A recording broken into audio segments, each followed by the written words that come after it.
শুনছেন তো নাকি? বুঝছেন? বাঁকুড়ার যুবকগুলো বুঝছো তো নাকি? বলবি তো ভাইরা, বুঝছিস তো নাকি? হ্যাঁ। কেউ বললো মাদ্রাসা, মসজিদ, কবরস্থান, ঈদগাহ, খানকা আইন করে নিয়ে লব। ইসলামের বন্ধু না দুশ্মন? এখন এর বিরুদ্ধে লড়াইয়ের দরকার আছে না না? আর লড়াই যেই করতে গেছো আর একজন বলছে না লড়াই করা যাবে না, এই মাদ্রাসার বন্ধু না দুশ্মন? তাহলে এর বিরুদ্ধে লড়াইয়ের দরকার আছে না না? এখন তুমি মৌলী সাহেব, তুমি মুসলমান সাহেব, মসজিদ মাদ্রাসার দুশ্মনের সঙ্গে দল করছো, তুমি বলছো জান্নাতে যাব। তোর জানাজা হয়তো হবে, কিন্তু মরার পরে কবরে যখন দেবে, আল্লাহ মাফ করুক, হয়তো চেহারা চেঞ্জ হয়ে যে কুকুর সর হয়ে যেতে পারে। কথা কি কড়া হয়ে গেল না? আবার অনেকে বলবে একটু শালীনতার সাথে কথা বলতে হয়। ওরে সর্বনাশ, তুই কত বড় খব্বিস রে! আমার মসজিদ ভেঙে শেষ করে দিতে চাইছে, আমার মাদ্রাসা মিটিয়ে দিতে চাইছে, আমার ইসলাম মিটিয়ে দিতে চাইছে, তুই এখন ফতোয়া দিচ্ছিস শালীনতার সঙ্গে কথা বলতে হয়। তার মানে খেয়ে বসে আছিস? হ্যাঁ, তার মানে খেয়ে বসে আছিস। তোর তোর তোর ভালোবাসার লোককে বলেছি, গায়ে লাগছে না? হ্যাঁ, তোদের কষ্ট হচ্ছে নাকি ভাইরা? খুব মন্দ শোনো, খুব মন্দ শোনো। একটা লোক, খুব মন্দ শোনো, একটা লোক যদি সারা জীবনও অন্যায় করে কিন্তু আল্লাহর উপরে ঈমান, নবীর উপরে ঈমান, আদব, ভক্তি, ভালোবাসা আছে, ওই লোককে আল্লাহ চাইলে পাপ মাফ করিয়ে তওবা যদি করে আল্লাহ জান্নাতও দিতে পারে। জোরে বলুন সুবহানাল্লাহ। আর একটা লোক সারা জীবন আমল করেছে, এমনকি কাবার মাকাবের হাতেমের ভেতরে, যেটা কাবা শরীফেরই অংশ, ওর ভেতরে গিয়ে সেজদায় কাঁদতে কাঁদতে মরে গেছে, কিন্তু দিলে নবীর প্রেম, আদব নেই, এবং ইসলামের দুশ্মনদের সঙ্গে হাত মিলিয়ে ইসলামকে মিটাতেও চাইছে। এই লোক মারা গেলে জাহান্নামে ঢুকবে আর বেরোবে না। এটা চ্যালেঞ্জের সাথে বলছি, রেকর্ড হচ্ছে। কেউ যদি কাটতে পারে তাকে উস্তাদ বলে মেনে নিয়ে তার জুতো মাথায় করলে ঘুরবো। আর কোনো কথা আছে? কিন্তু এই দূর থেকে ফক ফক করনি, ভাড়াটিয়া টাট্টুর মতো কথা শুনছেন? এলেম দুই ধরনের হয়, একটা স্কুলে পাওয়া যায়, মাদ্রাসায় হুজুররা দেয়, আর একটা সুরাইয়া নামক তারা থেকে আসে। আমার কিছু নেই, কিন্তু আল্লাহ বলিয়ে নিচ্ছে, এটা ওখান থেকে কানেকশন হচ্ছে। এখন আবার এই কথা বললে বলে উনি দেখো কি বলছে। আরে তোর কপাল ফাটা, তোর নেই, তুই কি বলবি?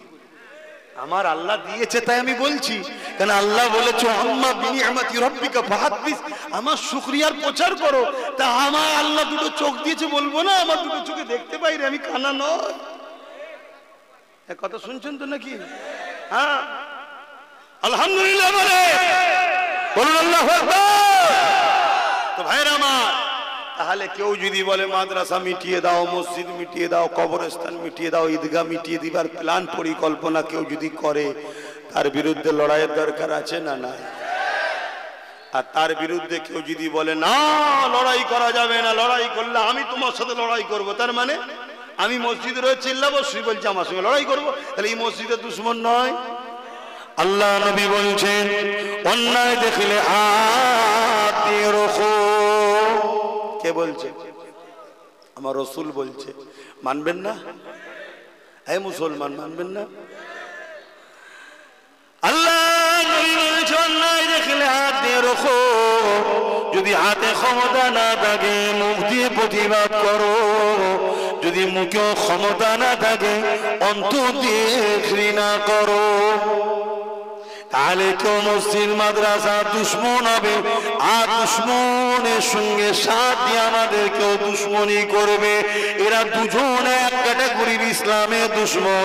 এই দুশ্মনদের বিরুদ্ধে হাতে রুখতে হবে, এটা ইসলামের হুকুম।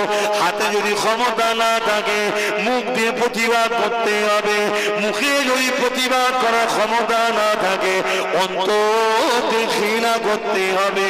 এই তিনটের মধ্যে কোনোটা যদি না থাকে আল্লাহ নবী বলছেন তার মধ্যে ঈমান নাই। আর যার মধ্যে ঈমান নাই সে কোথায় যাবে? যার মধ্যে ঈমান নাই সে কি জান্নাতুল ফেরদাউসে যাবে নাকি?